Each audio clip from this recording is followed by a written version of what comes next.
I would also say, look how we've handled it in Florida. We actually have incomes rising faster than the prices are. People are actually getting ahead.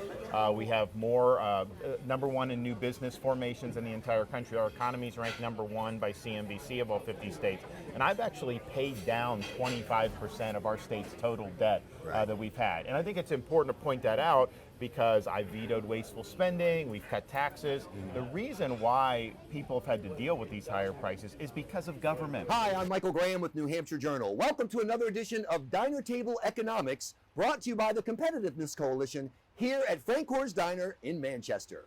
I'd like to welcome to Diner Table Economics Governor Ron DeSantis. Governor, how you doing? Good, how are you doing? Look, this is the fifth one in the series we've done to give the candidates for president a chance to talk about what they would be like as president on the economy. Good. With everyone else, I start off with, what's your big picture economic philosophy? But not with a wonk like you, because then this thing will turn into econ talk and Russ Roberts will call me, you'll be all upset. I want to start on the other end. You've been campaigning for president now for quite a while. You've done a lot of on-the-ground stuff in Iowa, New Hampshire, here in New Hampshire. What is it that people are telling you about their economy? What are you hearing about the economy from actual voters? That they're not able to keep up with the cost of everything, that they're working hard, even if they have nominal increases in income. When you compare that to what it costs to live, that they're falling behind. Part of that is, of course, just the price of groceries, the price of other goods. Part of it is the interest rates. I mean, you have people that are effectively locked into their homes because they have lower rates. If they need to move and need to buy a new home, the mortgage payment's basically twice as much as it would have been a few years ago with interest rates where they were and the prices then. So I think it's that squeeze that's really been something that I've heard everywhere I've gone. Right. Now, as you know, here at the end of the year, there has been some shifting. The rate of inflation has gone down from the crazy 1970s style. Still there. We had 1 month with no inflation. And also, unemployment, you can't argue, it's low. In fact, the number one issue in New Hampshire is finding workers. Has the economy changed, do you think? And has your view of what the next president should do about the economy changed? Well, I think when you see the quote, lower inflation rate, that's on top of everything that's happened. So people are still feeling pinched by that. It's not like when the media says inflation's down, the prices aren't lower than they were. So that's a big, but I would also say, look how we've handled it in Florida. We actually have incomes rising faster than the prices are. People are actually getting ahead. We have more, number one in new business formations in the entire country. Our economy is ranked number one by CNBC of all 50 states.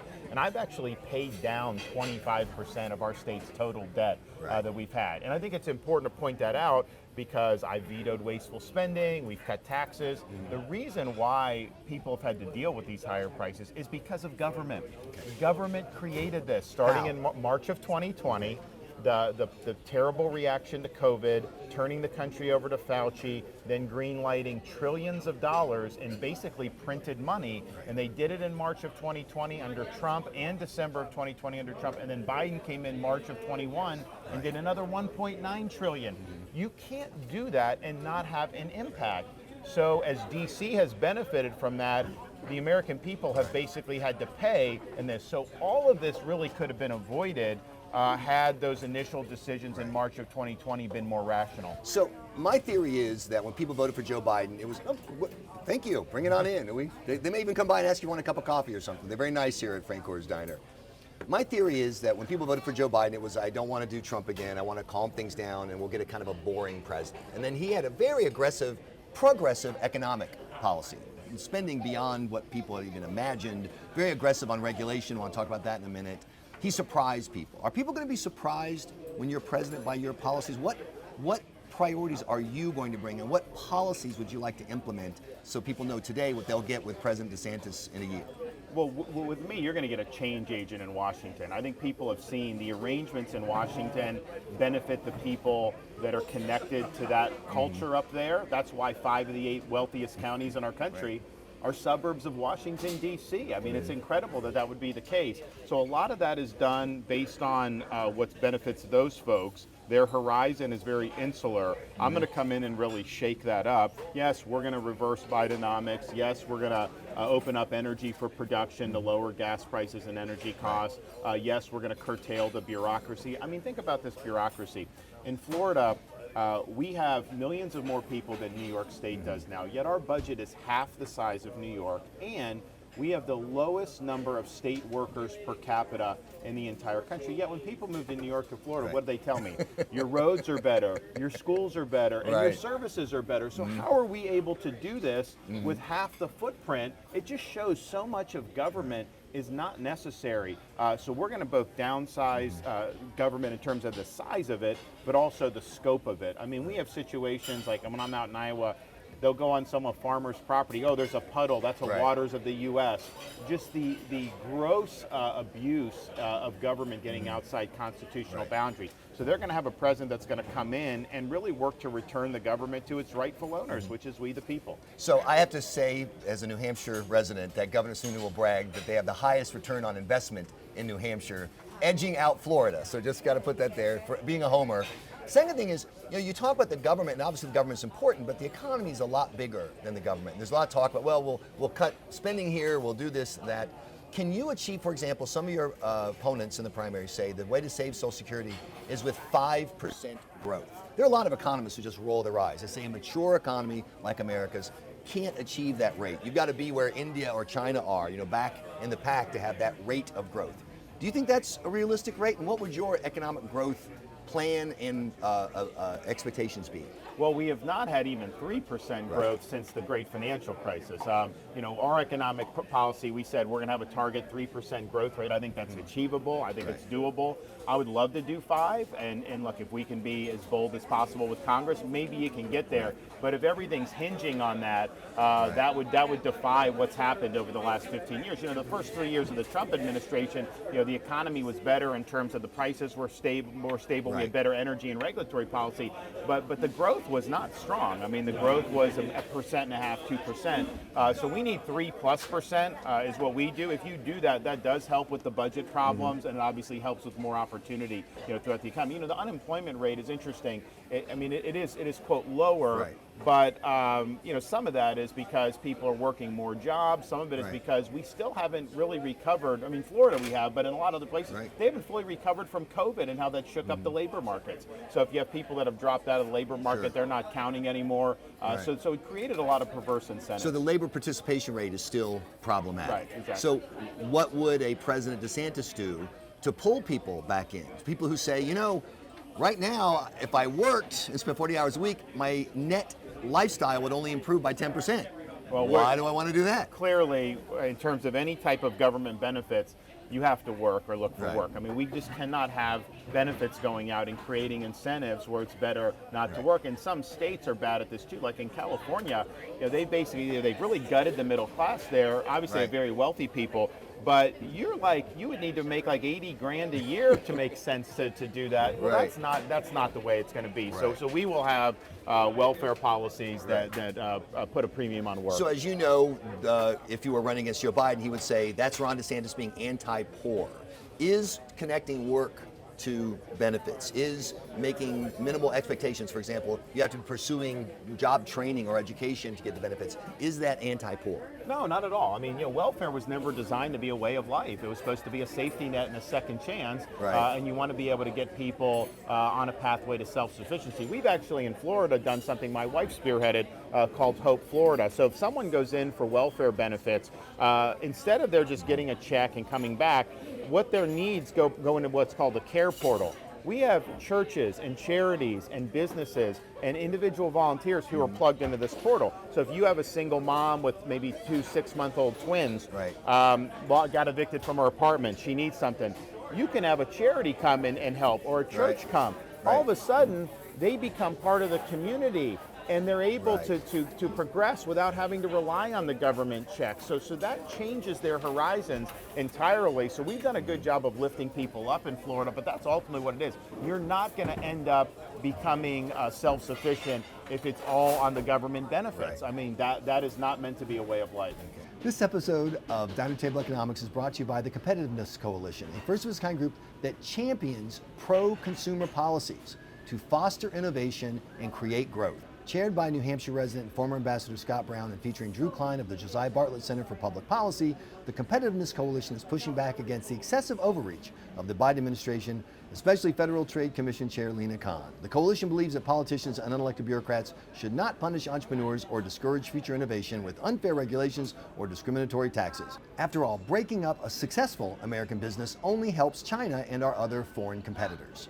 The Competitiveness Coalition is a natural fit with the Live Free or Die state, and we are happy to have their support. Please find out more at competitivenesscoalition.com. So now the big picture question. There's a debate going on the right side of the political aisle. The traditional free marketers, laissez-faire types, and now you have this new national conservative movement that says, look, efficiency can't be everything. For example, we lost a lot of middle class, white, male workers from the economy in the middle part of the country because jobs were shipped abroad in pursuit of efficiency. And so we need manufacturing for the sake of our cultural health. We need $50 billion for the CHIPS Act for the sake of our national security health. Where would President DeSantis fall on that? Are you free market efficiency and let the markets decide, or are you thumb on the scales and let's kind of direct for what we perceive as the benefit of the country? Well, I mean, I don't know that that's necessarily a dichotomy as sharp as you paint. I mean, we're a country with an economy, not the other way around. So the whole purpose, the reason why I support market-based solutions is because I think that's the better way to benefit the people, increase standard of living, give more opportunities. Now, you also have to look and say, okay, how do we relate to a country like China? Are our arrangements that we've had over the last 20, 25 years, have those benefited the country, or have they made us more dependent on a hostile country? So I think there's national security implications. Having an industrial base, for example, is important for national power and national health. Clearly, I'm somebody that knows there's limits to what you can do for things like industrial policy. But I do think having incentives to have this stuff reshored here, regulatory tax incentives, is something that I would do. But that's understanding that it needs to make economic sense to do it. I mean, for example, like you can, I think Trump at one point, they put a tariff on some Chinese goods where China was the only one that made that. And so what happened was it raised the price of it, but the economics still didn't make sense, so people weren't doing it here in the United States. And it actually created an incentive for businesses to leave the United States to be able to avoid that, because this is the only place they could get the part. So you have to understand how all that works together. But clearly, our goal, the reason why I don't like big government is because I think it ultimately is destructive to people's opportunities. But I view the economy as part of the country. I don't think you sacrifice the country's well-being on the altar of economic efficiency. So what about something like the CHIPS Act, which is very expensive, $50 billion, and it says we're going to make chips here in the U.S., we're going to subsidize the production up front. I thought that the model for the vaccine was pretty smart, which is we're not giving you any money up front. We're going to give you a sack of money when you deliver, and then we're going to ridiculously overpay so that it makes up for your investment. What's your take on those sorts of incentives? Well, so I think the semiconductor is important. I think it's a national priority. How they're doing this, I just have concerns about how that's going to ultimately work out. We've actually done things to incentivize this in Florida. We have put some money towards infrastructure and some of the baseline things that are going to help create a good area there. But I just worry with Biden, you start to get into how that money's being put out, DEI, all the things that come, the ideological baggage that come with that. That's really my concern. But I would be willing to do things to incentivize these really key things that are vital to our national survival. Now, another thing that's rising is this premise that bigness is inherently bad. And it's interesting to see, once again, you expect on the left, Lina Khan, the new FTC chair under Biden, she thinks Amazon should be broken up just because it's big, which, by the way, you will have to put protective agents around her. If my wife, if she ever breaks up, she loves the whole Prime thing, whatever, she loves it and hates that. But, there are people now on the right who are saying, hey, big tech companies are just too big. Some of these businesses, they're just too big. Is your definition of antitrust as President DeSantis going to be based on size, or is it going to be the traditional view, which is based on outcome for the consumers? Well, I think the consumer outcome obviously is an important one. That is the traditional. But I think what we've seen now with particularly the tech companies is power that they're exercising over people. So for example, Standard Oil at the turn of the 20th century, they could raise the price. That impacted people. Obviously, But I would argue a Facebook or some of these, and Google, how they manipulate things, that has more power over people's daily lives. And so now the consumer is not having to pay to use the services, and so and they're obviously their information is being monetized by the companies in big way, but they're not having to actually pay out of pocket. So that wouldn't fit a traditional antitrust. But I do think how tech has operated to squelch dissent. I mean, for example, they were working with the federal government during COVID to take down criticisms of lockdowns and school closures and mask mandates and vaccine mandates, and all those criticisms that were being snuffed out, those actually were all, not only you have a right to make those, but those were actually correct criticisms. So you have some of the most far-reaching policies that were implemented during COVID in this country's history, and we're not supposed to have a debate on it. So that, I think, is something. So doing things to protect the consumer from having their voice stamped out, because what it basically is a consumer fraud. They say you sign up that they're an open platform. They get liability protection from the federal government, so you can't sue them for libel. But then, and the reason why they get the liability protection is because they say we're not publishers. But then they turn around and they put the thumb on the scale against conservative voices. So we have a case in front of the Supreme Court, Texas and Florida, where we said, look, it's basically, if they discriminate against you on your viewpoint, it's basically a consumer fraud. They brought you in, they monetized, and then now they're discriminating against you, so you should be able to have unfair trade practices cause of action. Now that has been caught up in the courts. Fifth Circuit ruled for Texas, 11th Circuit ruled for tech against us, but ultimately the Supreme Court's going to have to look and say, what is the role? Because this is our public square now. So how, what is your right to marginalize people? And I know traditionally people would say, look, if you have a business down the street, they can put whatever sign up they want. No one would criticize that. But when it's a public forum and it's so vital to how we communicate, what are the protections that an individual has? And that's a consumer-oriented view, it seems to me. And that's what I tell people is tech and Amazon and the other commercial products are different because it's a pair of socks. There's no First Amendment element. If you can provide my pair of socks through the mail, cheaper than the guy down the street, that's competition. But if you, like you said, if you're talking about speech and my ability as a consumer to speak and be heard, I think that's fundamentally different. So your size is not the issue, it's consumer? It's power. It's what power are they exercising over individuals and over society. And I think that these tech companies are more powerful over our society today than Standard Oil was and the trusts were at the turn of the 20th century that led to the whole antitrust movement. So Milton, von Mises, Hayek, which one's your favorite? Milton Friedman. I was hoping to throw him on that one. The thing is, we're gonna cut this out. That was no fun. You're supposed to be confused or something. Well, what Friedman would say, and he would say, look, when you go engage in money printing and all this stuff, you will get inflation, but it doesn't just happen. It's like an 18 to 20 month thing. So they started the money printing March of 2020, all the way through Biden's first 6 months. And Jerome Powell said you have to unlearn Milton Friedman. We're not going to, it's transitory. And of course, he was wrong. And you had a big spike. They've had to raise interest rates. So Friedman knew what he was talking about. The issue that confuses, and I love too, is New Hampshire has no state minimum wage. It has the federal minimum wage. And it's yet ranked 4th or 5th for net wages. You know why? Because people who can do stuff and make things can get jobs, particularly right now. And so wages have wildly soared above it. Meanwhile, what's happening around the country with these state minimum wages approaching $20 an hour, what's the first thing? Hey, I own a Pizza Hut franchise. I've got 5 stores. I can't afford to pay drivers anymore. We're going to end delivery. You have to come and pick up your pizza. It's like, these seem pretty commonsensical to me. Am I wrong? Well, it's interesting. So Florida voters, the year I got elected governor, they passed a constitutional increase in the minimum wage index to inflation. And so a lot of people were concerned about what that would impact. But what's happened is, our economy's done well. Our wages have gone up so much that people aren't even talking about it. So I think it's going to end up being, it'll be $15 in like 2026. But right now, people are paying more. But part of it, we did E-Verify in Florida. And so it's a legal workforce. And so that's caused employers to pay people higher wages as a result of doing that. So let me So what do you say to people who say labor is a part of the economy? It shouldn't matter if the labor comes from Central America or Central Los Angeles. It's all the same. If workers want to come in and there are people ready to hire them, why not just let anyone who wants to work come in?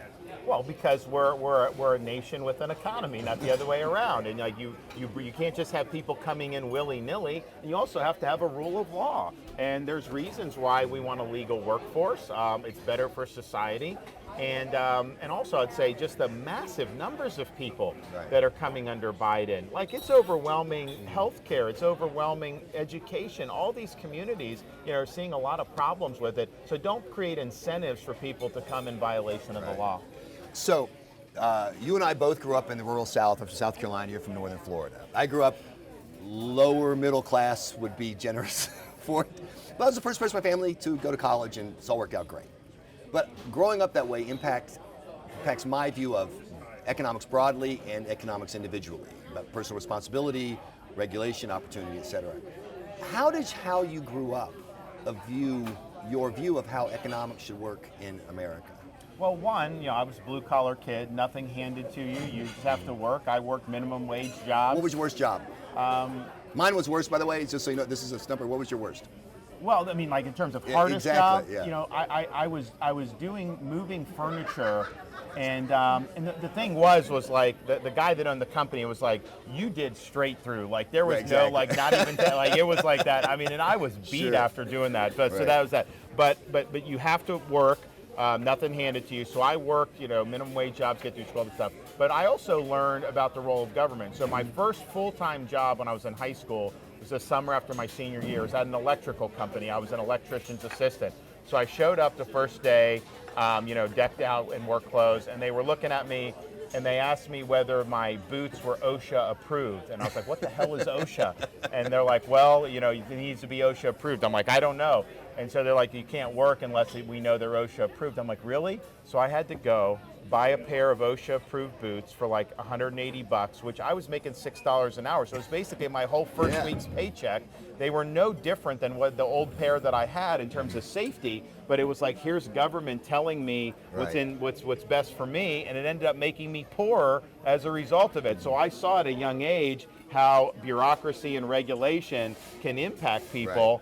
They're purportedly saying they're going to help. Well, my economic factor was mom and dad, because my dad was like, you're going to work, period, in the store. He sent me off when I was 8 years old to crop tobacco in South Carolina with my uncle and aunt. So that was where my view of economics was fundamentally shaped, was by these parents who both worked hard. My mom worked in a state job in the 70s, making $75 a week. Can you imagine that in the 1970s? So what about your parents? How did they shape your view of economics and the role of government, society, individual responsibility? Well, I think it was definitely, you don't ask for anything, work. You got to go, you got to earn it. You got to go do things like that. And so that was ingrained at me at a very young age. Did you get an allowance? Not really. Me I mean, neither. I could earn things and Come do on, things Mom like and Dad, that. how about an allowance? What's the problem? So, but it was, so I was born and raised in Florida, but my dad is from Western Pennsylvania. His dad was a steel worker in Aliquippa, and my mom was from Youngstown, Ohio. You're not a Steelers fan, though, right? Yeah, I'm not, but he is. Yeah, it's like I'd have to end the interview right there. There are pictures of me in like 1979 as like a 1-year-old with Steelers stuff on, but I became a Bucks fan and never looked back. And then Youngstown is very blue collar too, so it was just kind of that was the ethos that I had, and I didn't even know any different at the time. Then I end up, as a baseball player getting recruited to go to Yale, and that was the culture shock for me because that was not the same. What was the weirdest thing about Yale that you were looking around going, back home in Florida, they would never understand this? Well, first of all, when I showed up, I was wearing jean shorts, flip-flops, and a T-shirt. That's not how they dress there. So I got a lot of weird looks that first day. Wasn't on a tank campus. Top T-shirt, was it? No. Darn, But it was good. That's good. Okay, last question for you. We have to ask this because we're at Frank Coors Diner here in Manchester. When I come down and visit you as you're preparing to become president, of course you're going to invite me down because the great job New Hampshire Journal has done. What's the best diner for us to stop at in Florida? And I know you can't pick one because everyone loves you. Pick one. So there was one that started in Northeast Florida that's now really all over the country now called Metro Diner. Is it good? So yeah, it's really good. So it started by a family and then it just franchised and it's just grown and it's just grown like wildfire. So you can find them in a lot of places in Florida and now a lot of places throughout the other parts of the country. So they've got some really good stuff. And when I order the Ron DeSantis special, what will they bring me? Oh, there's no Ron. But if I ordered what you order, what would I order? So what they have is they have all these different specials. But one of it, they have this thing called Yohala, which is like a French toast with like cream in the middle or something. Like yes. It's really, really good. They also have something that's good called a Pittsburgh Eggs Benedict. So the Pittsburgh sandwiches, like the Permani, they would put the meat, the fries, and the sauerkraut on, and you just eat it all in a sandwich. Exactly. So the Eggs Benedict is that there's French fries, there's the meat, there's sauerkraut on it. It's really good. Yeah. So but they do all kinds of stuff like that, and it's been really good. Started in Jacksonville. And then we were living in Ponte Vedra Beach before I got elected governor, which is south of Jacksonville. So they had one right, literally, we could walk from our house, like right outside our neighborhood to it. And so my wife, we got a lot of mileage out of that place. My parents met some lifelong friends Christmas morning because it's empty of their great grandkid point in their lives. And I said, "Where did you go in South Carolina that's open on Christmas morning? Where was it? Waffle House." That's right. Waffle House wide open. They had a Waffle House Christmas, and you know what? I was so jealous. You cannot get grits here. What you can get here, though, Governor, try it out. The corned beef hash up here is amazing. A lot of the diners, it's like a point of pride. They do it really great where they slightly overcook the corned beef so it gets crispy, and then they crisp up the potatoes, throw some onion in. It's great. No, they've got good stuff. But I tell you, Waffle House is great because when we have hurricanes, they are always open, like right there, and I will go within hours of the storm passing. They work to get open. How the CEO of Waffle House has never been a cabinet member is beyond me. Maybe that'll change. They've got great disaster response, emergency management. They take a lot of pride in it, and honestly, it's an anchor for communities when that happens because especially if you go a day or two without power, people want a warm meal. They get to go there and get it done. Governor, thanks so much for your time. We appreciate it. Yeah, of course.